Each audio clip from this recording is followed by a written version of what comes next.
সুপ্রিয় দর্শক, আমি আলপনা আপনাদের সবাইকে শুভেচ্ছা জানিয়ে শুরু করছি ট্রিক্স রান্নাঘর অতিথির সাথে। আশা করি সবাই ভালো আছেন। আজকে আমি আপনাদেরকে দক্ষিণ ভারতীয় একটা রাইস রান্না করা শেখাবো। সেটার নাম হচ্ছে থেঙ্গাই পাল সাদাম। কি দরকার এত খটোমটো নাম বলে, সহজ করে বলি কোকোনাট মিল্ক রাইস।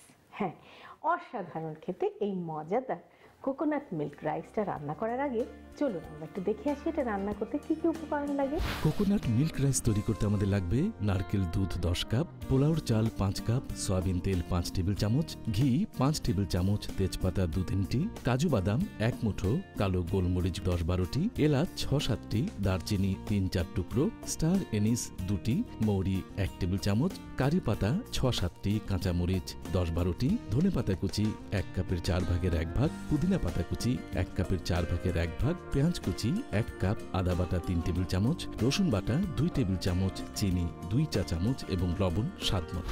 এই বিশেষ রাইসটি রান্না করতে আমি ব্যবহার করেছি তেল এবং ঘি। আমি যেহেতু 5 কাপ চাল নিয়েছি সেহেতু 5 টেবিল স্পুন ঘি দেব।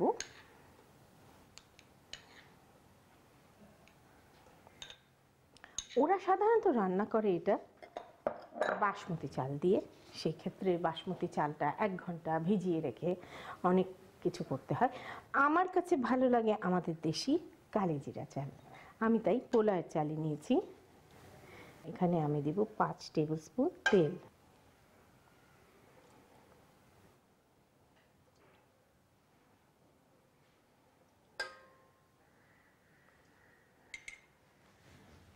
প্রথমে আমি শুকনো ইনগ্রিডিয়েন্টসগুলো দেব।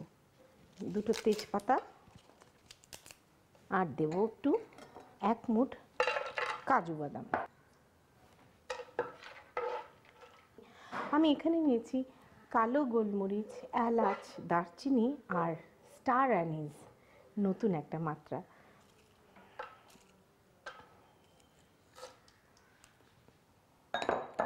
এইবার তার সাথে দেব মৌরি।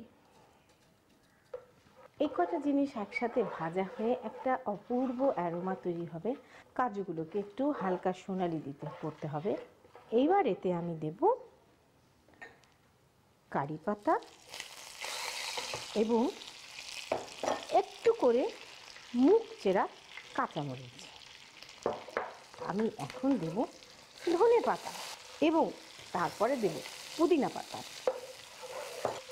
এবার একটু ভাজা ভাজা হতে এতে দেব পেঁয়াজ কুচি। পেঁয়াজ কুচিটাকে খুব বেশি একেবারে ভাজা লাল মচমচে করতে হবে না, জাস্ট একটু হালকা রং ধরে আসলে আমরা এতে মশলা দেব। আপনারা দেখতে পাচ্ছেন পেঁয়াজ কুচিগুলো চকচকে নরম হয়ে এসছে। এখন আমি এতে দেব আদা বাটা, প্রায় 3 টেবিল স্পুন আদা বাটা দিলাম। আর দেব রসুন বাটা,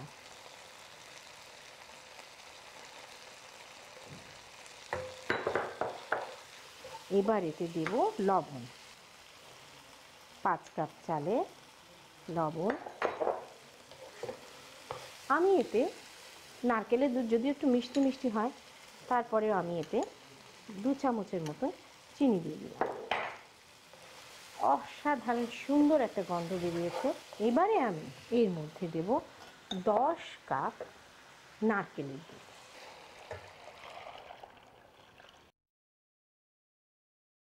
প্রিয় দর্শক, আপনারা দেখেছেন নারকেলের দুধ দিয়ে দিই, এটাকে আমরা ভালো করে বলক আসতে দেব। আমরা এখন একটু অপেক্ষা করছি এটা বলক আসার জন্য।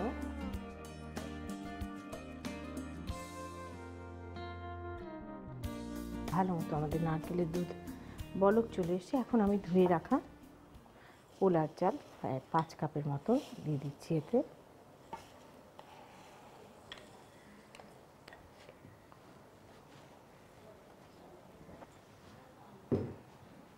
এখন এটাকে আমরা আধা সিদ্ধ হতে দেব।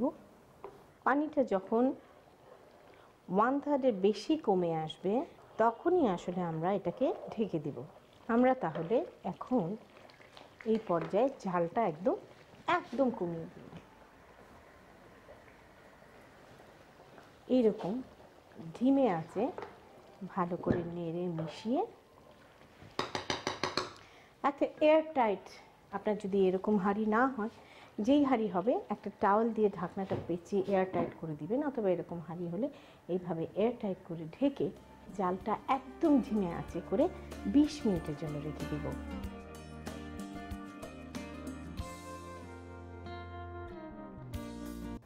এখন তাহলে চুলা বন্ধ, আমরা দেখি কি অবস্থা। নারকেলের দুধের অসাধারণ সমস্ত ফোড়নের স্মেল আর সফেদ একটা লুক এসছে শুধুমাত্র নারকেলের দুধের জন্য। এখন পরিবেশনের পালা।